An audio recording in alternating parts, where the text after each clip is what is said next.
disebutkan tentang perdebatan Syekh Abdul Qadir Jailani dengan syaitan, dengan iblis, debat dengan syaitan. Dan itu disebutkan oleh Syekhul Islam Ibnu Taimiyah rahimahullahu taala dan dikatakan oleh Syekh Shalih Al Fauzan hafizahullahu taala. Ini menunjukkan bagaimana kecerdasan fikihnya Abdul Qadir Jailani. Sampai Syekh Shalih Al Fauzan hafizahullahu taala mengatakan ini menunjukkan kecerdasan fikihnya Syekh Abdul Qadir Jailani ketika berbantah dengan syaitan.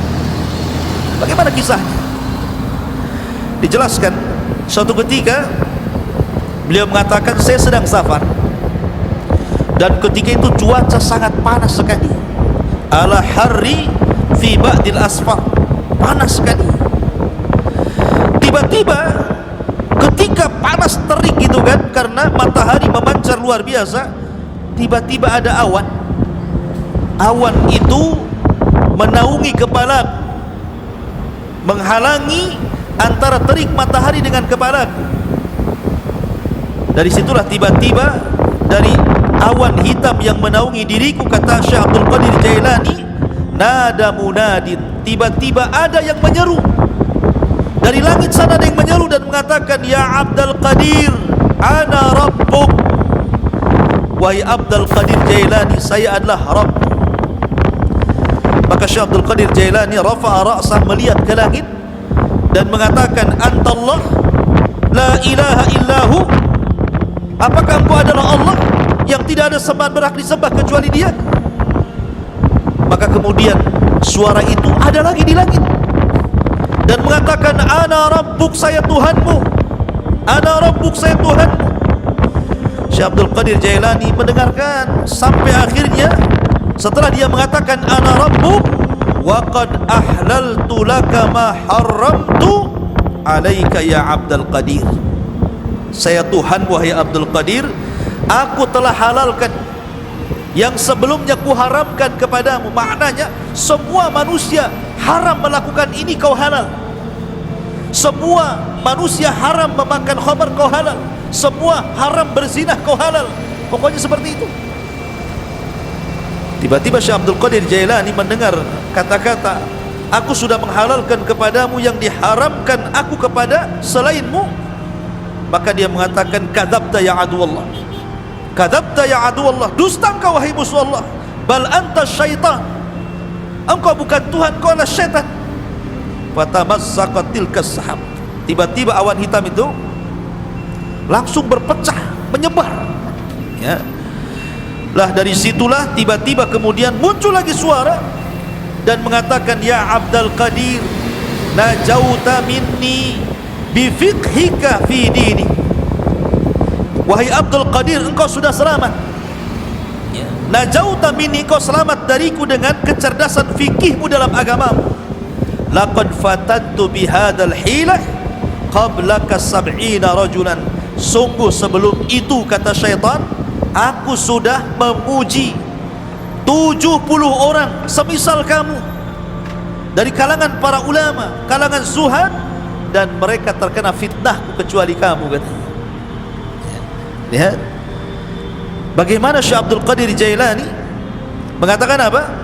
Tidak mungkin. Kenapa? Kenapa Syekh Abdul Qadir Jailani mengatakan kadzabta, dusta kamu? Karena kata Syekh Abdul Qadir Jailani, ketika ditanya, maka dia mengatakan, araftu annahu syaitan. Kenapa aku tahu dia syaitan? Karena ketika dia mengatakan aku halalkan kepadamu yang kuharamkan kepada selainmu, maka dia mengatakan, li anna ba'da Rasulillah sallallahu alaihi wasallam la tahlila wa la tahrim, tidak ada yang berhak menghalalkan dan tidak ada yang berhak mengharamkan setelah Nabi sallallahu alaihi wasallam. Bagaimana mungkin kalau kemudian dalam dunia tarekat, ya, di mana orang itu kalau sudah tingkatan makrifat sampai meyakini adanya hululiyah, manunggale Gusti itu, ya, bahwa Allah itu betul-betul menyatu dengan badan, tiba-tiba kemudian seseorang boleh tidak melaksanakan sholat, boleh meninggalkan zakat, boleh meninggalkan puasa, boleh tidak haji, karena alasannya Tuhan sudah menyatu, ana anta anta ana, bahasanya saya kamu, kamu saya, katanya. Bingung dia, mana saya, mana Tuhan, karena menyatu masalahnya. Makanya terkadang makin makrifat itu bukan makin baik, makin bejat, kan begitu. Karena dia meninggalkan sholat, dia meninggalkan apapun. Ketika ditanya kenapa anda tidak sholat, siapa bilang saya tidak sholat? Bukankah Allah yang mengatakan inna sholata li dzikri, sholat itu untuk mengingat diriku.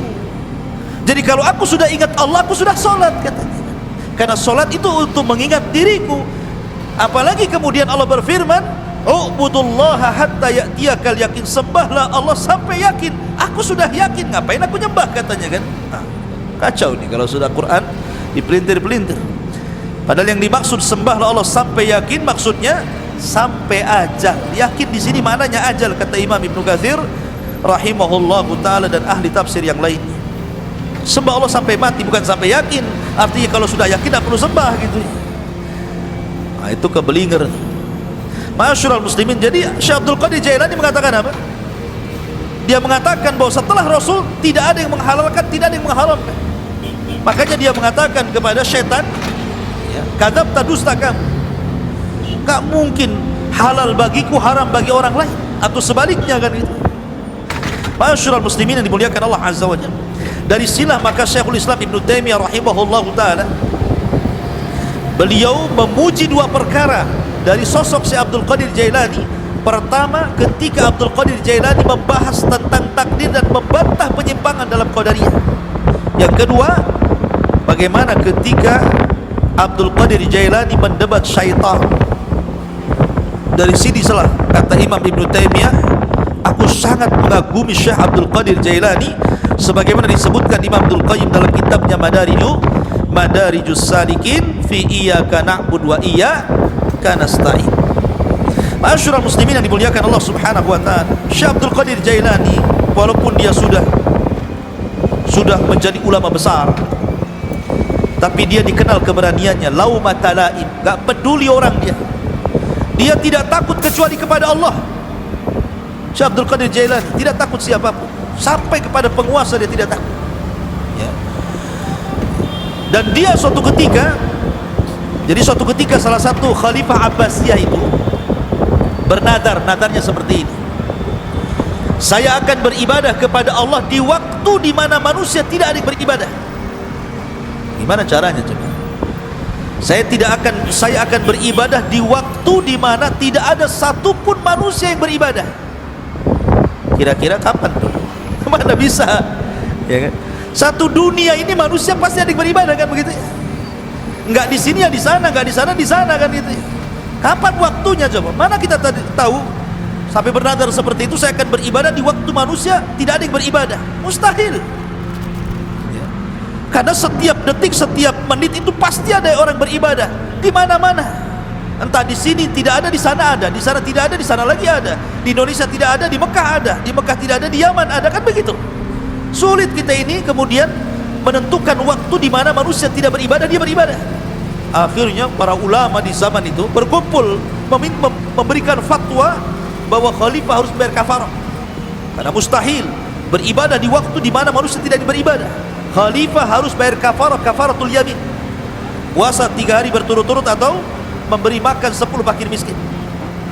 Tiba-tiba Syekh Abdul Qadir Jailani mengatakan, tidak, kamu harus tetap beribadah di mana manusia tidak ada satupun yang beribadah dengan ibadah yang sama dengan kamu. Kata Syekh, kata Khalifah bingung, kenapa Syekh Abdul Qadir Jailani memfatwakan seperti itu? Yang lain mengatakan bayar kafarah, dia pula kau harus tetap melaksanakannya. Kata Khalifah, lalu ibadah apa itu? Kalau saya sholat hari ini, di sana sudah ada orang sholat. Kalau saya puasa hari ini, di sana sudah ada orang berpuasa. Kalau saya umpamanya sedekah hari ini, di sana ada orang sedekah. Ibadah yang mana yang tidak bisa kemudian sama waktunya dengan orang lain? Katanya Syekh Abdul Qadir Jailani, kau harus berangkat ke Makkah, kau umroh. Setelah kau umroh, kamu harus menyempatkan untuk tawaf di saat manusia tidak ada yang tawaf di situ. Akhirnya dia pun betul-betul umroh. kemudian dia mendapatkan waktu di mana tidak ada satupun orang yang tawaf, disitulah dia tawaf. Kalau kemarin pas ya Ka'bah lagi kosong corona ya, gak ada orang tawaf gitu ya. Tapi yang jelas bahwa dari peristiwa ini terkenalah nama Syekh Abdul Qadir Jailani. Dari kasus ini terkenal nama Syekh Abdul Qadir Al-Jailani rahimahullah ta'ala. Ma'asyiral muslimin yang dimuliakan Allah subhanahu wa ta'ala, Syekh Abdul Qadir Jailani banyak perkataan-perkataan emas beliau yang kita bisa petik dari untayan-untayan kata-kata mutiara beliau. Di antaranya beliau mengatakan, tir ilal haqqi bijanahai alkitab was sunnah, terbanglah kau kejar kebenaran dengan dua sayap Al-Quran dan Sunnah. Kemudian juga beliau mengatakan, akhrijud dunya min qulubikum ila aidikum fa innaha la tadurrukum. Keluarkan dunia dari hati-hati kalian, letakkan di tangan-tangan kalian, karena kalau itu yang kalian lakukan maka dunia tidak membahayakan diri kalian. Itulah zuhud namanya, meletakkan dunia di tangan dan mengeluarkan dari hati. Sebab kalau dunia lenyap, hati tidak terganggu karena dia serahkan kepada Allah Azza wa Jalla. Itulah hakikat zuhud. Walaupun dia kaya, selama kekayaan berada di tangan, hatinya diserahkan kepada Allah. Walaupun harta harus hilang, maka hati tidak mungkin terpikirkan dengan hilangnya harta. Kemudian beliau mengatakan, la tadlimu ahadan walau bisu'i dhannikum fa inna rabbakum la yujawizu dzulma zalimin. Jangan kalian menzalimi siapapun walaupun dengan suudzon, karena Rabb kalian tidak mungkin melewatkan kezaliman orang yang zalim. Orang zalim itu terbatas ya. Tidak mungkin kalau dia menzalimi kemudian betul-betul kita ini mendapatkan kecelakaan sesuai kehendaknya. Tidak, karena kezaliman yang dia lakukan pun sudah dicatat di Lauhil Mahfuz. Bahkan dalam khutbahnya beliau mengatakan, ayyuhan nas, wahai manusia, ya ibna Adam, wahai anak Adam, ish ma syi'ta fid dunya fa innal mauta sayati. Hiduplah kamu di dunia sesukamu, karena kematian akan mendatangi kamu. Wa ahbib dunya mastata fa innaka satufariqaha. Cintai dunia sekehendakmu, karena dunia pasti akan meninggalkan kamu. Wa'mal ma mastata'ta fa innallaha bi amalika sayuzik. Beramalah semampu kamu, karena sungguhnya Allah dengan amalanmu akan membalas seluruh amalan. Dan banyak kisah-kisah yang menarik. Tetapi kalau kita melihat Syekh Abdul Qadir Jailani ini, ikhwan, dia seorang ulama Hambali. Ingat, seorang ulama Hambali. Memang dia itu punya kelebihan, kalau dia berceramah, memang dia seorang orator. Orang itu mudah menangis apabila mendengar kata-kata Syekh Abdul Qadir Jailani.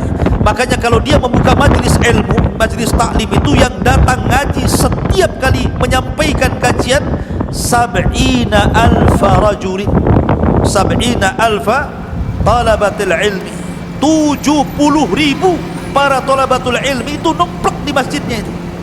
Bayangkan sekali kajian tuh. Kalau di musim corona ya nggak ada yang ngaji, ya kan? Walaupun tidak di musim corona, siapa kecuali tabligh akbar lah ya, bukan kajian rutin. Kalau kajian rutin berapa orang aja kan itu. Ini setiap ngaji 70.000 numplak di situ, coba bayangkan. Kan ulama luar biasa. Ya, makanya kemudian terlahir para ulama dari Syekh Abdul Qadir Jailani. Dan banyak para ulama sezaman dia mengambil akhlaknya, mengambil petuahnya, dan dia pun melahirkan ulama-ulama dunia setelahnya.